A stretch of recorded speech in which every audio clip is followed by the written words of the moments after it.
Just a lot. He filled in extremely well for Didi when Didi was out. You know, he's a guy that you know that's always ready, prepared to play, is going to play good defense, give you good at-bats. You can move him around the infield. You can put him in the outfield in emergency. I mean, he's very, very valuable because he can do so many things. I believe that was his first career walk-off hit. What do you think it means to him to be able to contribute on that level? Well, I mean, it's a lot because we've been scuffling. And you get a brilliant performance by Tanaka, his best performance of the year. He had everything going tonight. So for Toe, I mean, it's a big hit. And Toe made some really good plays tonight, as well as that big hit, a double play that he turned, a ball that was wet, and he backed up and fielded a backhand. I mean, it was really a complete game. Joe, back to Tanaka, you had mentioned him. What was different about his stuff tonight? What made him so successful? Everything.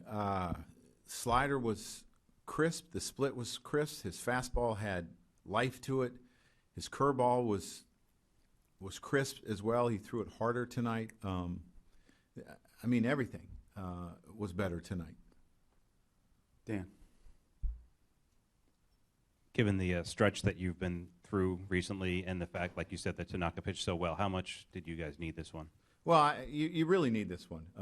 You know, when you get a performance by Tanaka like that, where he shuts down a team that's been scoring runs and it's able to hit the ball at the ballpark, you need to win that game. And, you know, we had some tough situations. You know, we got out of some of them.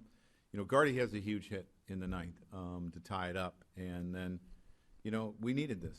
And Shreve getting out of that in the top of the inning? Yeah, I mean, he did what he had to do. So, you know, we started with an error, and then we were able to do the things that we needed to do to get out of the inning, and I give Shreve a lot of credit. Justin, to your right, Joe.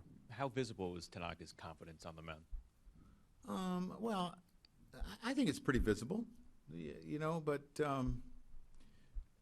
you know, when you looked at him at times, it looked like he was trying to find a feel, you know, when he was scuffling, and I didn't see any of that tonight. And you could just do some things that he would do with his arm, and you'd see him walk around, but I didn't see any of that tonight. Back to Dan.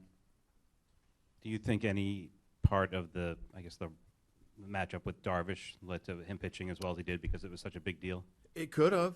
I'm sure it meant a lot to him to go toe-to-toe with him, and obviously two very good pitchers that have come from Japan, and they competed against each other over there. I'm sure it did. Let's just build on this. Up here in front, either guy. Joe, we've seen a power surge from Gardner this year, even particularly against high-velocity pitches like the one he hit tonight. Any change in his approach you've seen this year as opposed to? You know, I think he tried to get a little bit more movement, but not a big approach, not a big change.